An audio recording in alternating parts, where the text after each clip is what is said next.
place that light is afraid to touch, where the monsters beneath your bed and hiding behind your fear refuse to travel. Do you dare? Is your mind capable of the sights you see? Is your body prepared for the sounds you will hear?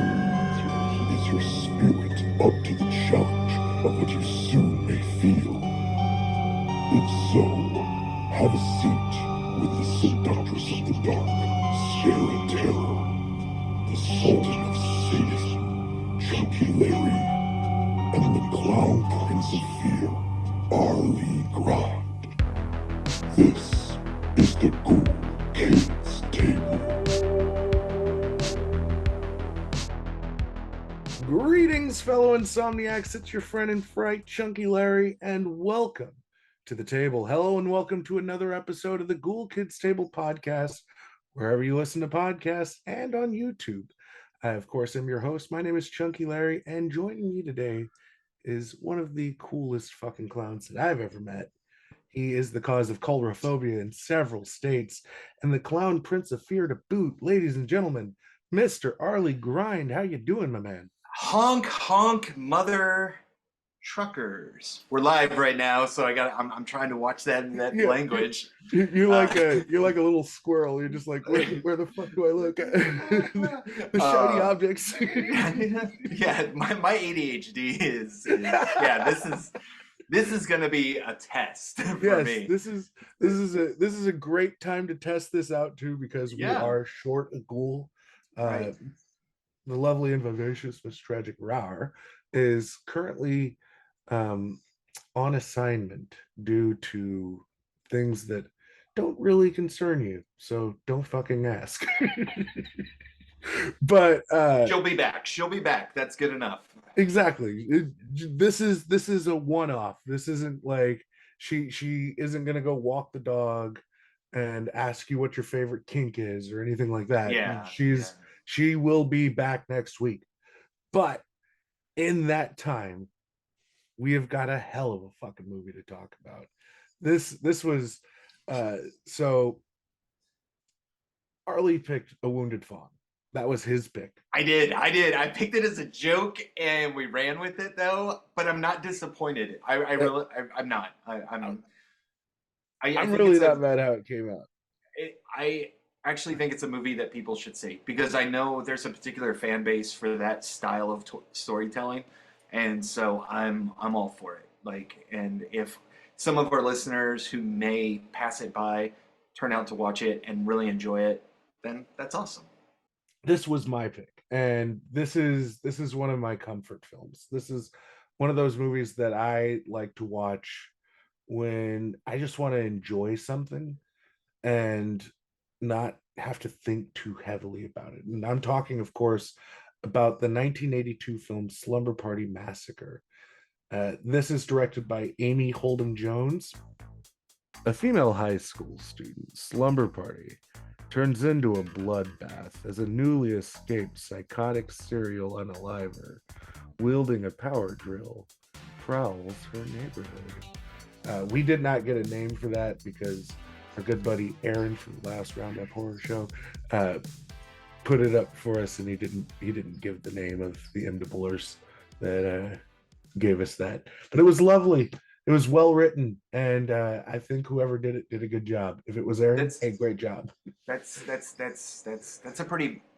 than some of the ones that we've gotten over here. Seriously. Yeah. But you had revealed something to me before we started recording that I think you should reveal to everyone else, because it's going to have a huge bearing on this conversation, I think. It is, and this is the crazy thing about it, is I was convinced that I had seen this movie before, but then I started watching it, and I was like, I've never seen this one. I've seen all the sequels, but I've never seen this one. And I was like, how in my life, in my VHS renting childhood, did I never, ever see this movie? Yeah. You know, it's one of those movies like, oh yeah, I've seen that. And then you brought it up, and so I watched it, and I was like, I've never seen this before. I did that with The Prophecy. Oh. See, it happens. It Yeah, happens. We can't watch everything. it's a horror blind spot, It and is, this just happens to be one of yours, but we've rectified the problem. Um, but your initial impressions of this film, seeing that you hadn't seen it. My initial impressions of this film. So, well, going into this film, I did a little background research on the director, Amy Holden Jones. And, she's got a ton of credits for writing.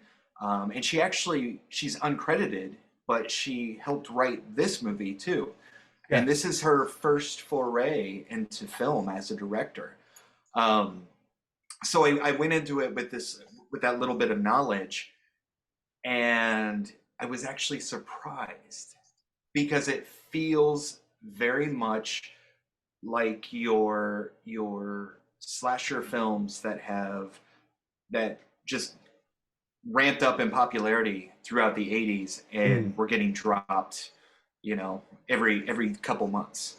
So Amy Holden Jones is a very interesting filmmaker, and we're doing this movie specifically because it's the month of February, so it's Women in Horror Month, and we got to serve masters. Last week we did Candyman. This week we're doing Slumber Party Massacre, so we can appease the blacks, and we can appease the ladies, and we're all about appeasement. Just wait until June. we are equal opportunity here, and I think we are the epitome of representation. Yeah, this is just look at our wokest podcast on the internet. We're pretty woke. Pretty goddamn woke. And I watching this movie, I realized just how woke I am. Because my critique of the film was like, I was like, oh Lord. I'm going, so was this problematic? Was this intentional, or is it just someone trying to cash in on the tropes that are drawing crowds into theaters? And then it's like, and I've kind of put myself in a creative mindset, and do we sometimes justify these creative choices because it's the times, it's kind of how things are done within the context of the times that we're living in, or is it more of an unawareness of that we are participating in this trope-filled creative process? If I could, yeah. So this film was written by Rita Mae Brown. Rita Mae Brown is a woman. She was a feminist and a lesbian. Not that any of that matters, but just to kind of give you context to who wrote the film. And then this was directed by Amy Holden Jones, who got her start working with Martin Scorsese as an assistant and kind of like a gopher on set. And then she got into editing, and she was editing for Scorsese and for a couple of people. She was kind of like an editor for hire. And it was doing that she ended up meeting Roger Corman. And Roger Corman gave her a lot of work. She cut the early work of Joe Dante. So like Piranha, she's the editor on that. Yeah. And she also did writing. And so much like everybody who became any kind of name within the horror genre as a filmmaker, they all kind of get their start through Roger Corman and doing these kind of schlocky B-grade horror movies or sci-fi films. Another perfect example of that is the director of Silence of the Lambs. He did Caged Heat, so like just to give you kind of a trajectory for most filmmakers at that period of time. They were making these kind of schlocky films to get their foot in the door and gain that experience. And she actually turned down editing E.T. to direct this film, which is Oof. yeah. Oof. Oof. Yeah. Oh, that hindsight. That is Yeah. oh. Ooh, it's a bitch, right? Oh my god. Ooh. Ooh, I'm like sore. I'm physically kind of sore from that. Like Yeah. that's Yeah. you know. And she's managed to maintain a career in the industry to this day. She is the showrunner for the show on Fox called The Resident with Malcolm Jamal Warner. It's a really good fucking show. But she also directed the movie Rich Man's Wife with Halle Berry. I don't know if you've ever seen that. It's a really solid thriller. I want to say that I have seen that. If Halle Berry's in it, I will watch it. I will watch it. Yeah, TikTok, facts. if you're listening, if Halle Berry's in it, I'm gonna watch it. I love her. She's one of my favorites. And from one of your favorites to one of your least favorites, she also directed the film Love Letters, starring a young and vivacious Jamie Lee Curtis. Yeah.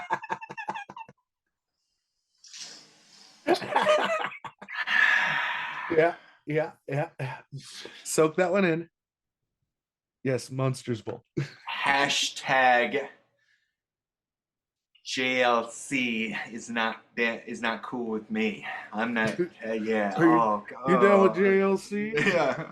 I am not down with the JLC. Oh, and everyone keeps sharing that picture of her from the awards show, and I'm just like, yo, stop. Stop. That's not cheerleading. That is one stealing somebody's moment. that is. Yeah. Hey, I need some of that limelight, please. Thank you. Thank you. Yeah. I'm sure she's insufferable on social media right now because she got an Academy Award nomination for Best Supporting Actress. I'm positive. I can only imagine. This isn't the Jamie Lee Curtis bashing podcast. This is the Ghoul Kids Table podcast, which we did the JLC thing earlier. Yeah. Before we started the show. Go to my TikTok. There's plenty of videos. But to me, this is one of those interesting like slasher films because on its surface it feels like every single one of the other slasher films that you got in the time. It's excessive nudity, violence, a lumbering figure that hides in the shadows picking people off one by one, but this has a subtext to it that I don't feel gets picked up on your first viewing or on like kind of like the judging a book by its cover kind of approach. You look at the artwork for the movie, it's women standing in the foreground in the background, cowering in the background, and in the foreground is a man's fucking legs kind of looming over them. And we have that shot in the film too, which rad fucking shot. That is such a great shot. There are moments in this movie that have really, really powerful, impactful shots.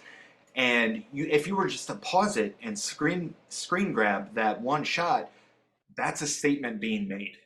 Yeah. And so, unfortunately, I can't say that the story, dialogue, movie, acting, or anything else carries on that message. I feel like it does. I feel like they're telling a coherent story, and the story is about the transition from being a girl to being a woman.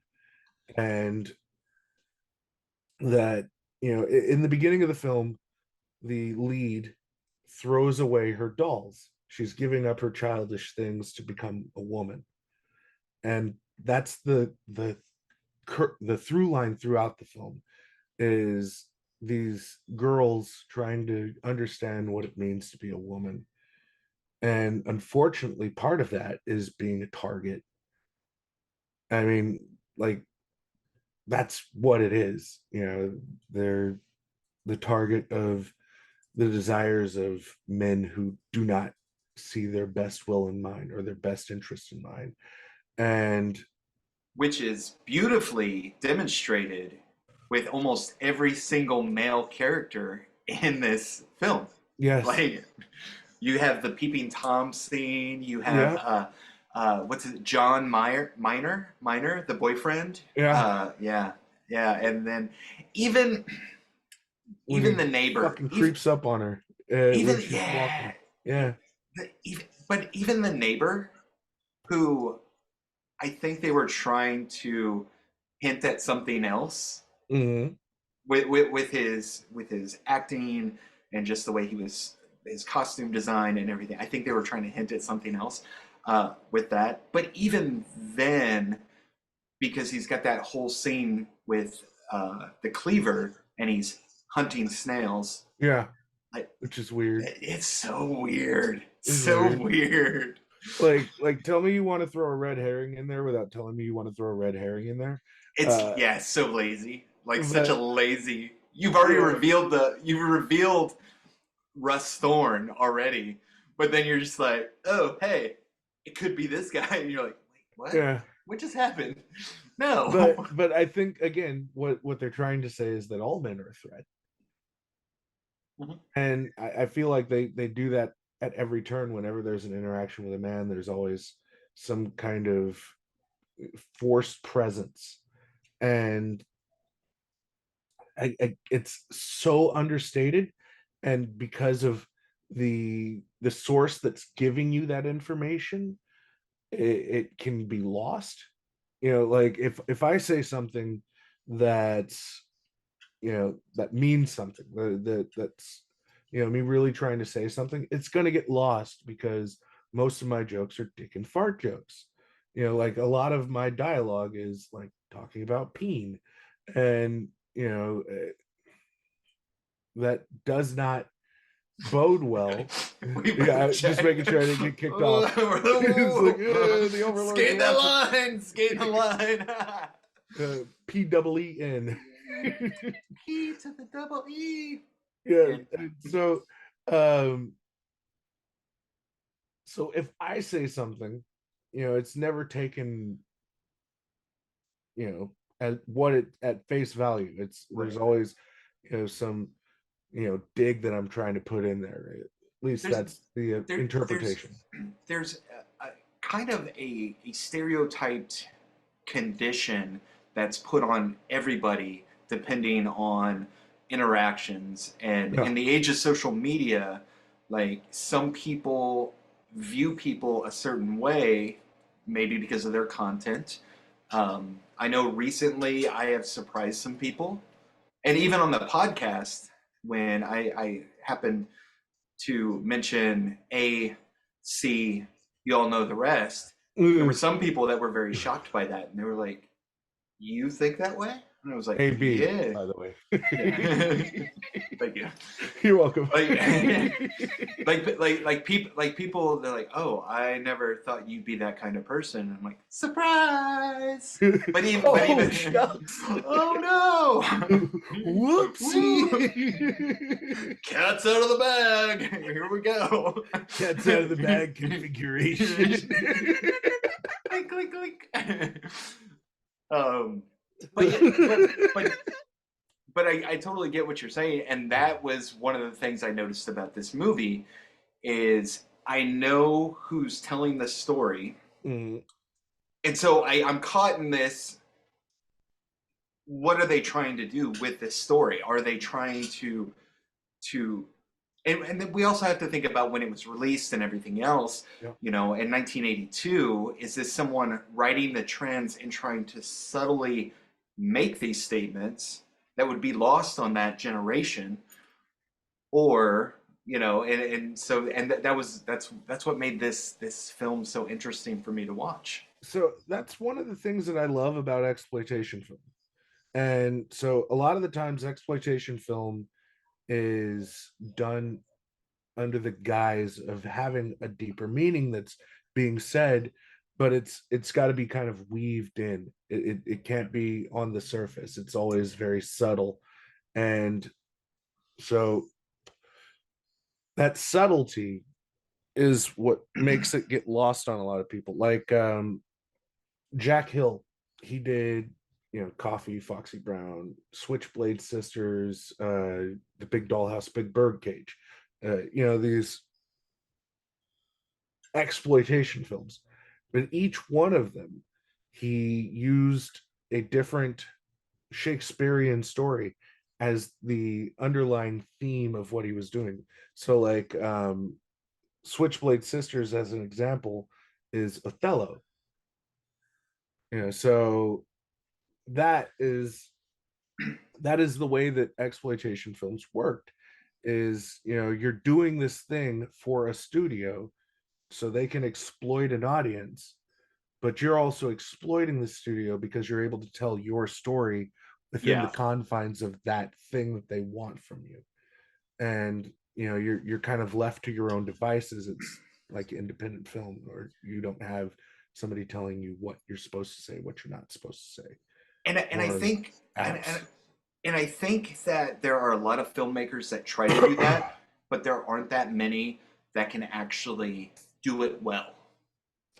So, I mean, I was part of a movie that was, I mean, it was a little more in your face, but I mean, we were trying to go that route, and people got it,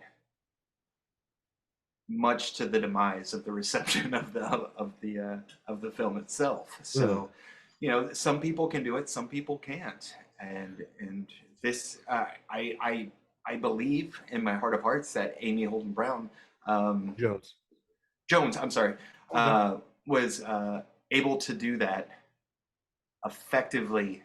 For me now, I'm just curious about, like, I would love to talk to someone who saw it in the 80s. Yeah. That was not a kid, but someone who was,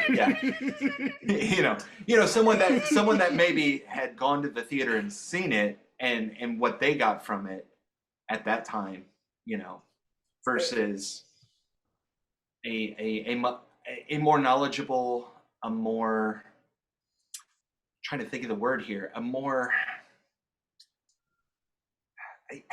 I don't want to say educated audience, but definitely a smarter, more aware audience. Because I think is the word. Yeah, because I think that's where we're at now. Yeah, and just society as general. Well, not even that. The access to information is completely different.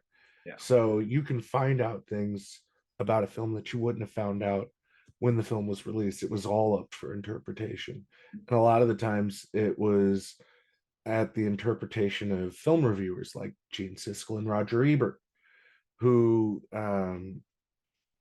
had an entire series of they did a special episode, and it was called Women in Danger, and it talked about this trend within the slasher genre, that it's these men who are treating these women as objects, women with looser morals, and gratuitous sex and violence, but all to satiate a blood-hungry male audience. And it's interesting because they tend to pick on the horror genre because it's a little more in your face. But if we go back and we look at comedies and we look at action films, you have that same thing playing out, but it's acceptable in that they change it from they change it into a damsel in distress message versus what they do with horror, and it's just everyone is a freak and everyone is bad and morally deficient, and that's why I've always kind of not been a big fan of those guys. And so I think that it's important to have those ulterior points of view, because it keeps people on their toes. Like, say, for example, you're doing a podcast and you have a Chinese government run app running while you're doing the podcast. You're going to watch what you say a little bit, and you're going to watch how to skirt the line a little bit, just in order to say what you want to say without kind of offending Right. people, and it keeps a lot of that stuff from becoming excessive. And Herschel Gordon Lewis, to me, in my opinion, is a terrible filmmaker. I think that he's not a good writer, he's not a good director. He makes really shitty movies, but he has violent shit in it, and that's what makes people think that he's great. And I strongly, vehemently disagree with that sentiment, because people will put him in the same conversation as an Alfred Hitchcock, and I'm like, whoa, hold the fucking phone. Who's doing that? Who's doing that? I need a list. I need a list. Yeah, I've heard it, and I'm just like, hold up. They worked at the same time. They're not the same. They are not the same. You can look at Rope, and you can look at Color Me Blood Red. Totally fucking different. Totally different. So, that's almost as bad as saying that a pop rock hit from the early 2000s is a number one. That must mean it's as good as the Beatles. Yeah. Yes. I mean that's essentially, is as good as the Beatles, as Hendrix, as any of these other artists that calling that hard rock is like saying, well, Pantera, it's just like this shitty thing. I know. They're both playing the same instruments. Yeah, it's all the same, guys. It's yeah. But so, go ahead. I kind of want to get into this movie a little more, because there's something about the scenes with Russ Thorne.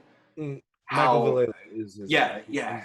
Thank you for pronouncing that, because I didn't want to butcher it. Yeah. I wasn't that impressed with his performance. Really? I'm just going to be, and here's what killed it for me: that ending where he starts talking. I'm like, oh, it's like, dude, why? Just why that dialogue?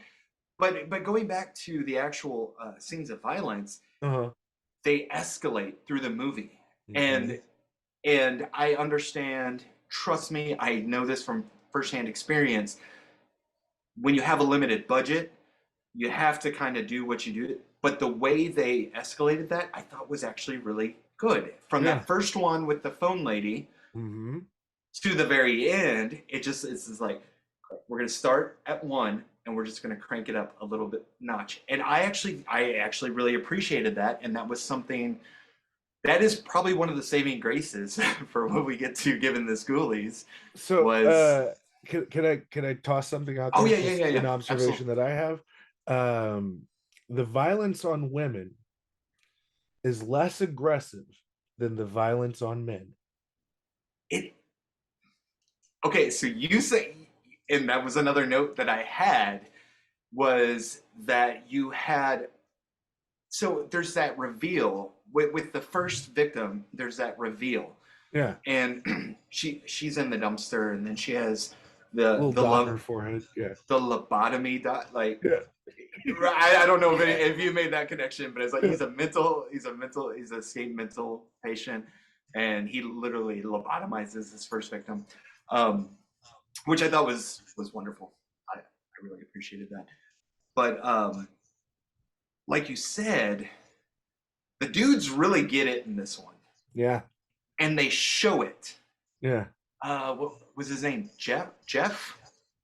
When he's stabbed repeatedly and he's screaming like a woman would, and they're mirroring another fucking slasher movie while it's happening. There's that guy, but then there's the other guy that you actually see it come right through his heart. Yes.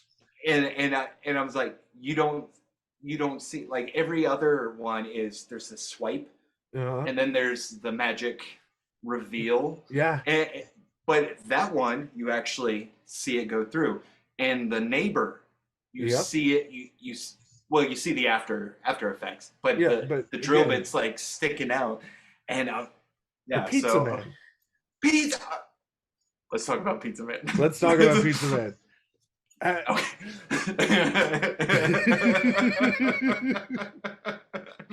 Oh. First of all, I just want to say, good on him for not screaming at all While it's happening at the door. and managing to stand up and keep that pizza held. Like, he deserves a tip for that. Hashtag tip the pizza man. Hashtag tip the pizza man.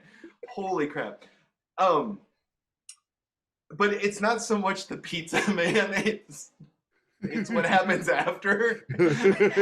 I'm scared for my life. I can go for some pizza. You're in a house, but you're gonna eat I'm the hungry. pizza on top of the body. Whenever I'm sad, I get hungry. I feel better. And they're eating it off the body. They're like, oh, I threw a blanket on it. It's fine. It's out of sight, out of mind. He would want this. You know, if I were a pizza man, that's no. This is how I want to go. Oh. Having a bunch of hot chicks in pajamas eat pizza off my corpse. It's like those sushi girls. The sushi, yeah. It's like that's the first thing that came to my mind when I saw her put that box on top of him. I'm like, oh, it's like that sushi thing. Yeah. Hashtag sushi girl pizza man. Oh. All right.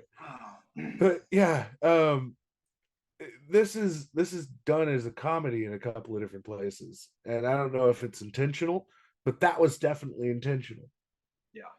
But there are several moments that are, played for comedy when she's on the phone talking to her boyfriend. Am I getting good at it? Am I getting better?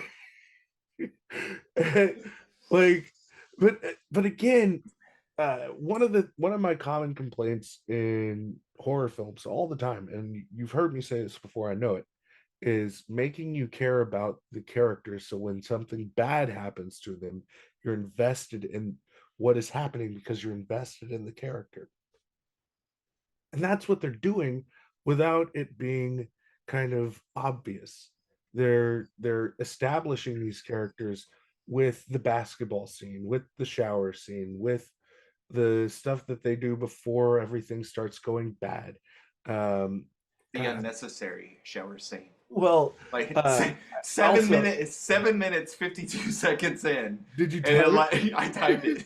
Are you and it goes on and it goes on for way longer than it should. And it's just like, and see, that's another interesting thing about this movie is I'm like, okay, if a 1982 teenage male, young adult male mind, this is what I want to see. Yes. And it was. But my 2023 mind is going, this is wholly unnecessary. This is kind of gratuitous. Yeah, it's like it's not serving the purpose of the story. And I know this seems weird because I like some really ridiculous stories. But when I watch movies now, I want to see something that's serving the story. And that's why Valerie, right? Yeah, Valerie. Valerie. She's my favorite in the whole movie. I did not want anything bad to happen to her. Yeah. And she's my main person in it. Everyone else, I could have cared less about. I was just kind of waiting. I'm like watching the clock going, any second now. And her sister, Courtney. Again, they build that relationship between the two of them very organically. Yeah, and it works. They talk about, I wish Dad would have left before you were born. She says that. So, yeah. So she implies, that they're part of a broken home and all this stuff, and so that in itself is character building without it being super fucking obvious. Right. And again, you're given this stuff, you're you're shown the younger sister that just wants to be like her older sister, Yeah. and they have that scene where she's doing her hair and she's like, I want you to make your hair like my hair like yours. Yeah, I And just want like I want to look like you. And yeah, it's like a really that's a sweet sweet moment. fucking like It's there's a a great lot of that in there. yeah, yeah. There's a go ahead. And that's what makes those two characters really, really stand out and perfect in this story, in this film. Everyone else, I actually really I didn't care. Like I didn't feel like What they about were friends. Diane? Mm, I really like Diane as a eh, character. I know. She fucking takes her boyfriend down. She drops his ass. And the dudes get fucking dropped on several occasions by them because Yeah. they sneak up on him. There's a guy with the hot With the dogs black on eye. the hot dogs on. I don't want to put wieners on my face. Come Yeah, on, you don't have anything manly like so steak? okay, so you picked up on that. Like Yeah. I thought that was a great moment too. Yeah. But really, I didn't really care so much for any of the characters, and like the throwaway character of the coach. Coach Fisty. she Valerie calls her, or she calls Valerie or whatever, and she's like, "No, stay in your house. I'm only 2 years older than you, but I'm gonna go over there by myself. I'm gonna go there by myself. I'll go by Nothing myself. bad. You haven't graduated yet. I graduated last year, so I'm more adult." I need you to walk across that stage, Valerie. Oh, but yeah, it was just that was like one of it was just I I did not see that same character building in the other people that I did in Valerie and Courtney. Uh-huh. And I think it would have served my experience more if I would have gotten a little more like believe the camaraderie between the group. Yeah. Because they just kept saying, "Oh, like the old times. Oh, like the old times. Oh, like the old times." And sure, they change in front of each other, but aside from that, Oh no. So my interpretation of what that was about again is that transition into womanhood, and you guys are going off into different directions, and Trish really wants just one last time of them being young again together, and it not being about boys and it not being about right. anything but them because her parents went out of town. Yeah. And Trish is the one that's getting rid of her dolls in the beginning of the movie. And so again, it's it's her birthday, I guess. They're kind of vague about that. She just Like decides that she's going to be a woman, and that it's time to cast out childish things. But before I do, one last time, me and the girls, just like we used to. And it's almost like, and this is just me again, knowing what you have to do but not wanting to do it. And go ahead. It's funny you bring up Trish throwing out the dolls. When Courtney goes into Valerie's room, she still has her dolls on her bed. Uh-huh. Which I thought, I mean, and I know it's like one of those weird things to pick up, but again, it's. She also has a Playgirl with Sylvester Stallone. With Sly in it, with Sly on it. Hey yo, you guys looking at my thing, huh? you want to see the Italian stallion? Adrian! The thing with 12 rounds with Club a Leg.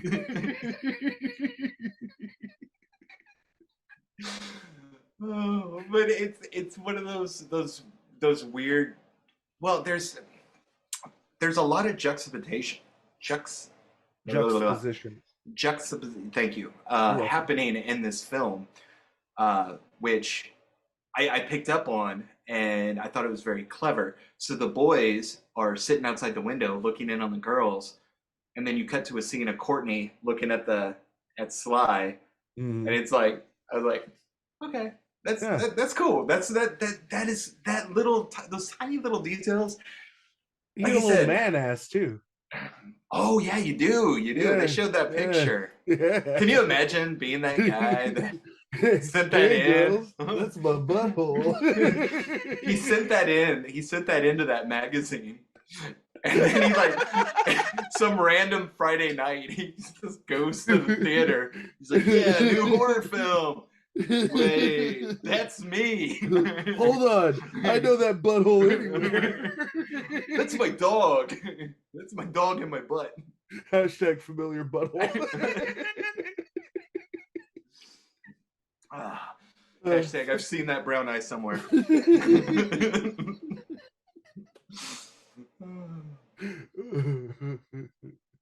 Oh, but like I said, like, and that's why this movie is kind of a conflicting movie for me, because there's some things like that I really appreciate about the film, and then there's other things that. So when they've decided that they're all in danger, these are the worst people to ever be in danger. Let's split up. Let's You go out this door, I'm gonna go out this door. He can't get us both. 50-50. One of us is going down. And then they both end up going down. The dude runs next door. He's banging on the door in a neighborhood full of houses. And he just keeps banging on that one door. Help me, please. I know she's here. She's not answering, but I'm sure she's here. Oh, what was that movie she was watching? I don't know. I gotta look. I'm gonna look it up right, and find out because Google. Let me Google. Hold please, but I kind of want to see that movie. Google's got to Google. Yeah, and I'm gonna just off the top of my head say that was the treatment footage that Amy Holden Jones shot to show Roger Corman to get the film, because again, the script was already written. She saw that she could like take pieces of it and shoot something, and she shot something, showed it to Roger Corman. He was like, "Yes, make that movie." That's my speculation.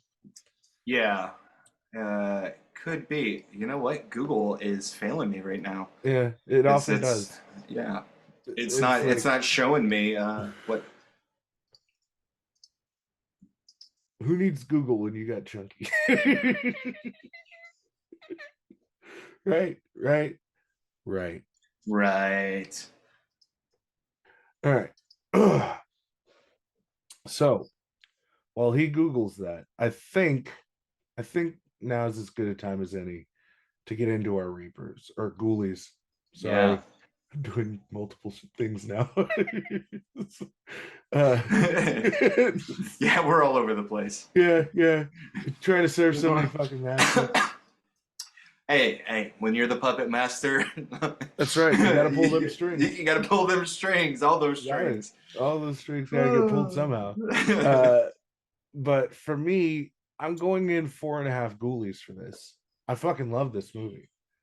I think it's an excellent film from top to bottom, start to finish.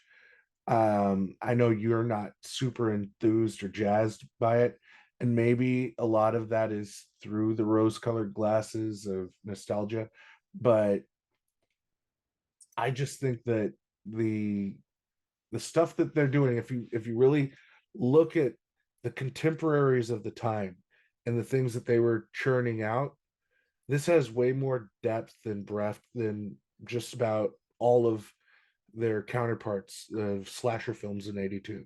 And I would go so far as to say you could even look at something like Porky's, which is completely, rape culture. Like, that's what it is. Oh,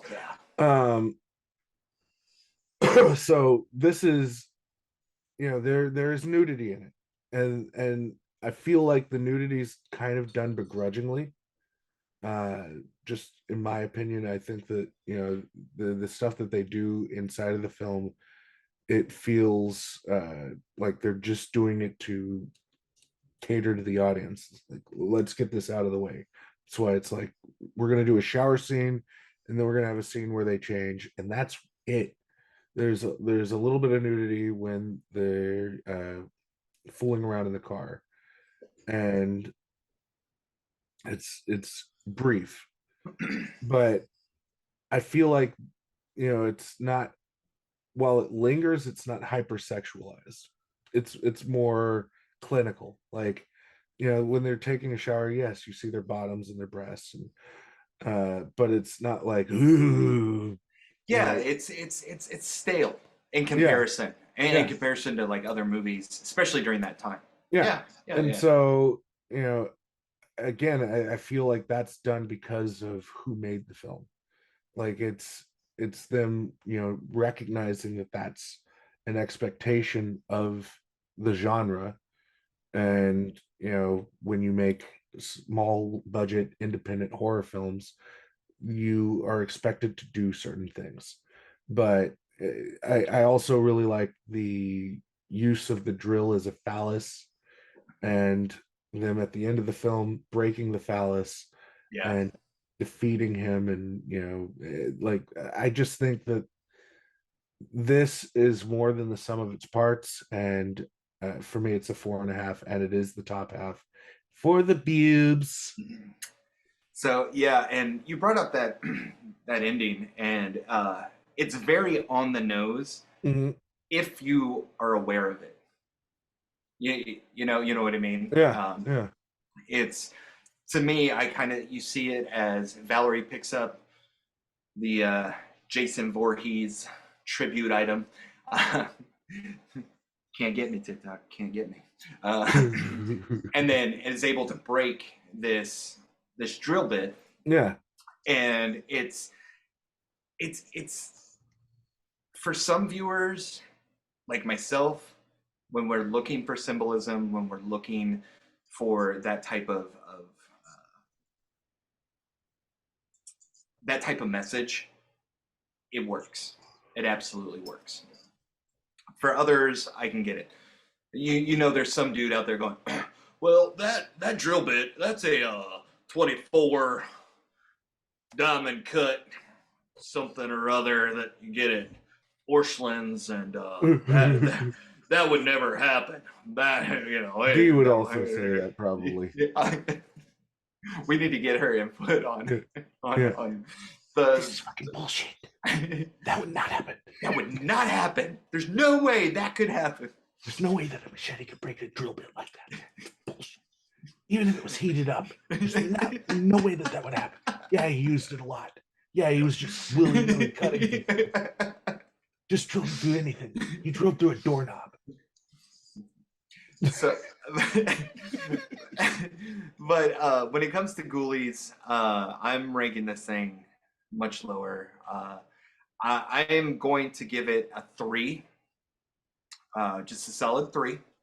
So not quite a shed. It was much better than the shed. On your shed scale. On my shed scale, it's up there. And like I said, like there are a lot of things that I really, really appreciate and like about this movie. Some of the shots are incredible. The escalation of the violent scenes, I think that is really, really well done.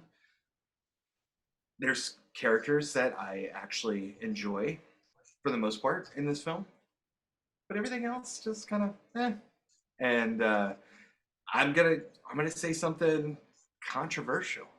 I'll take part 2 over part 1 any day. Oh, that is controversial. I disagree.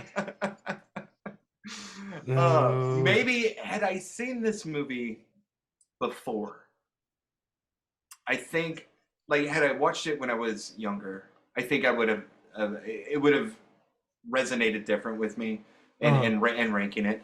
But I think because I'm just old. I'm fucking old. I think now it just doesn't have that same effect. If I were to rank the Slumber Party Massacre movies, it would be in chronological order. Yeah. Okay, so yeah.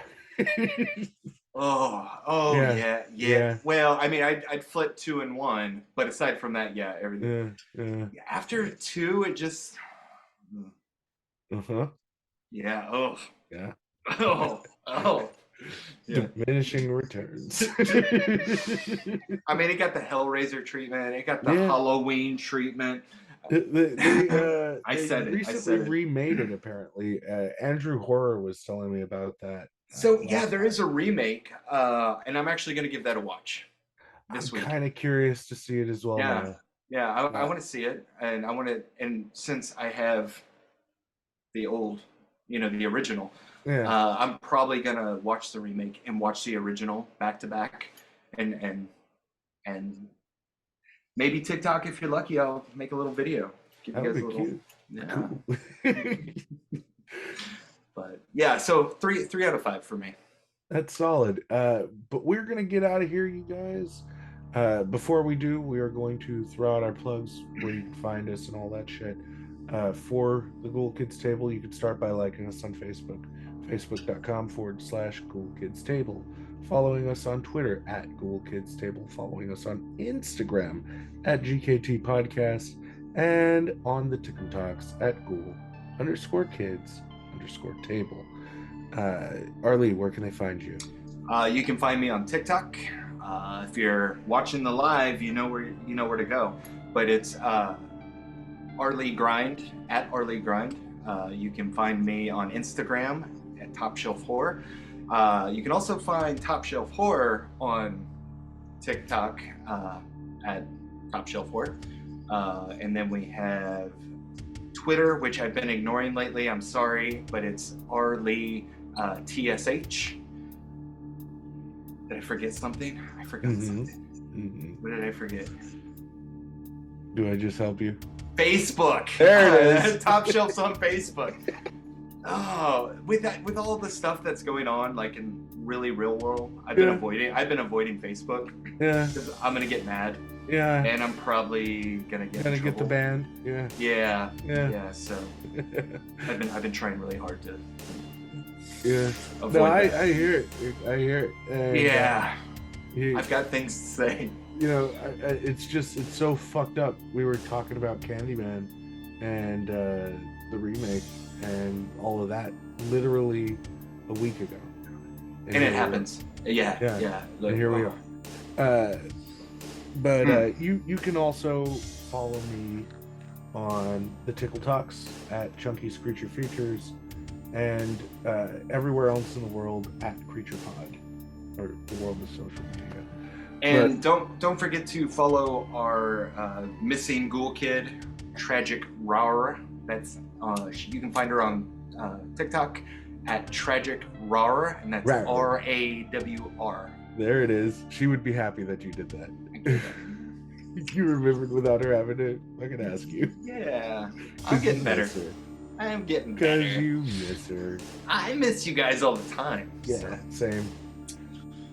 So even though I talk to you guys every fucking day, like I can't even stress to you guys how much we talk to each other. Like I wake up, I talk to these fucks. I go to bed, I'm talking to these fucks. My wife is like, "Can you stop talking to your fucking friends and have sex with me?" She doesn't say that. She doesn't say that.